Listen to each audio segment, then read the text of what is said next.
Welcome to JM Kali Skill. Ang video tutorial natin ngayon ay tungkol naman sa feeding problem sa Epson L360. So kapag mag-print tayo or mag-photocopy, hindi maglabas yung paper. So hindi niya ma-feed. So yun ang problem ng printer nito.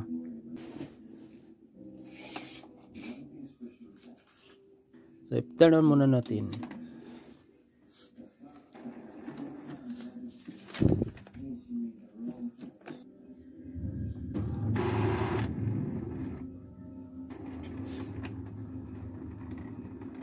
Hintay muna natin mag-stop yung blinking ng green light. Okay, so nag-stop na. So photocopy natin ito. Yan.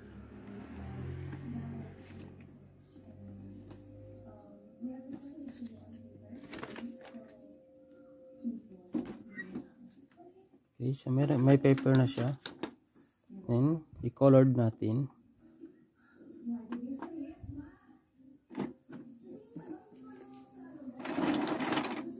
Yan. So yan ang problem niya.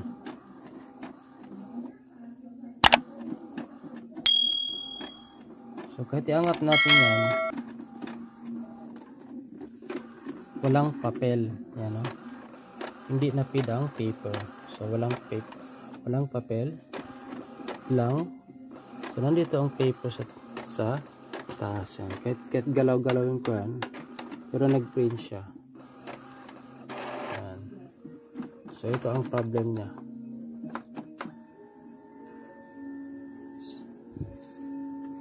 So ito yung i-fix natin ngayon. Magamit lang tayo ng ito, tweezer. So kapag ganito yung problem niya, mayroon lang yan nakasingit dito. Diyan. So hindi makapasok yung paper kasi may nakasingit yan dito. Kasi dito magdaan yung paper yan. Okay.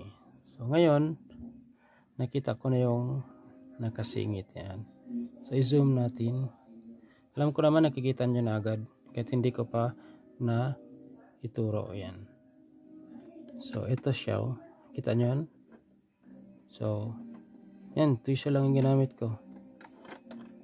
Tanggalin ko lang ito. Yan, no? Alikabok. Makapal na alikabok. So hindi na kadaan yung paper kasi nagbara siya. Yan. Then mag-photocopy tayo ulit. Kung ganun pa rin yung problem, so i-check naman natin dito sa iba. Yan. So kailangan iangat natin ito kapag ganun pa rin yung problem. Okay. So mag-print tayo, mag-photocopy tayo ulit. Pindutin na lang natin ito. Yan. Pindutin na lang natin ito.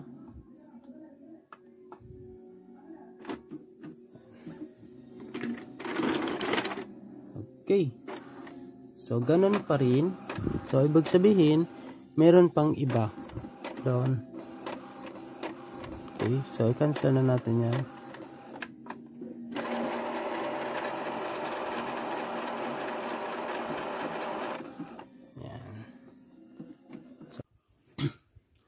Okay guys,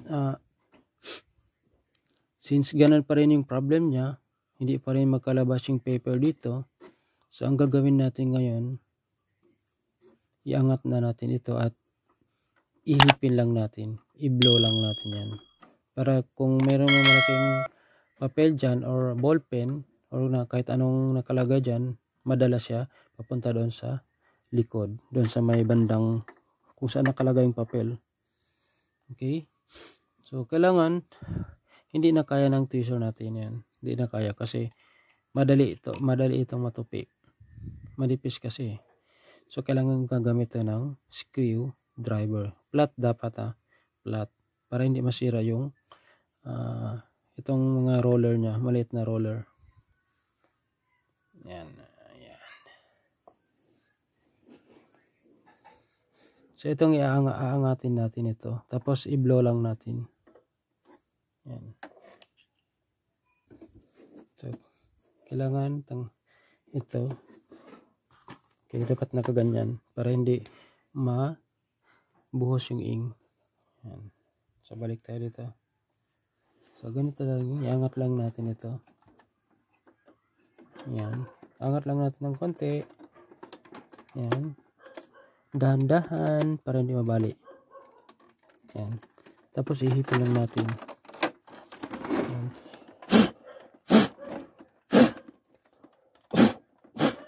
Yan. Kailangan tanggalin natin itong paper.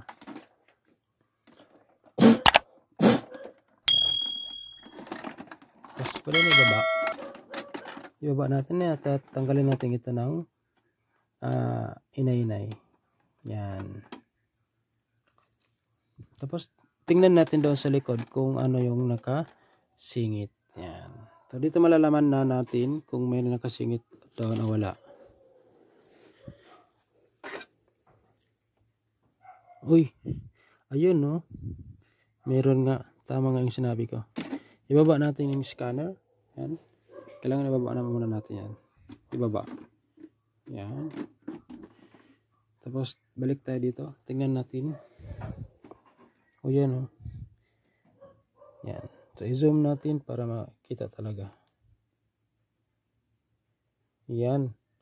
Hikaw. Hikaw ba yun? Uy. Parang hikaw nga. O, hikaw nga talaga. Yan o. Hikaw. Sabi ko na pag gano'n lang yung problem, wala ka nang kailangan galawin dito. Okay. Yan. Saan yan? Yan o. Hikaw. Yan. Hikaw nga. Okay. So, since natanggalan natin yung hikaw, pwede na tayong mag-testing ulit. Okay guys, kung bago ka pa lang sa channel na ito at natulungan ka ng video na ito, huwag mo naman kalimutan pindutin ang subscribe button, at kung interesado ka sa ganitong content, pindutin mo na rin ang bell notification button para updated ka sa lahat ng latest kong upload. So ilagay ko na ulit ang paper nya. Yan. So tanggalin na naman natin to. Dito natin ilagay sa gilid. Yan. Tapos since hindi ko rin natin na turn off, so mag-photocopy na tayo diretso. So ito pa rin yung i-photocopy natin. Yan. So ito ang papel. Yan. So i-colored. Yan.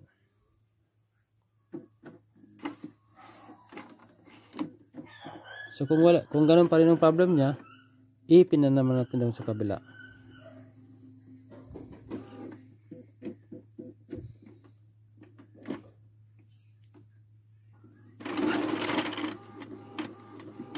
Oh, ayun. Pumasok na yung paper. Oh. Okay. I-trust natin para makita talaga. Yan.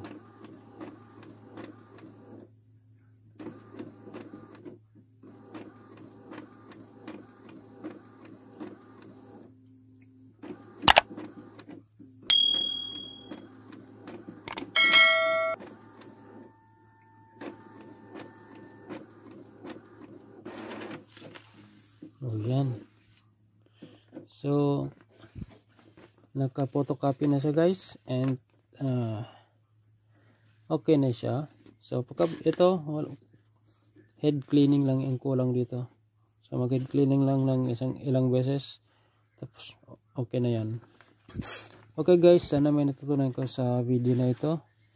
Hanggang dito na lang tayo. Kita-kits na lang tayo sa susunod kong video.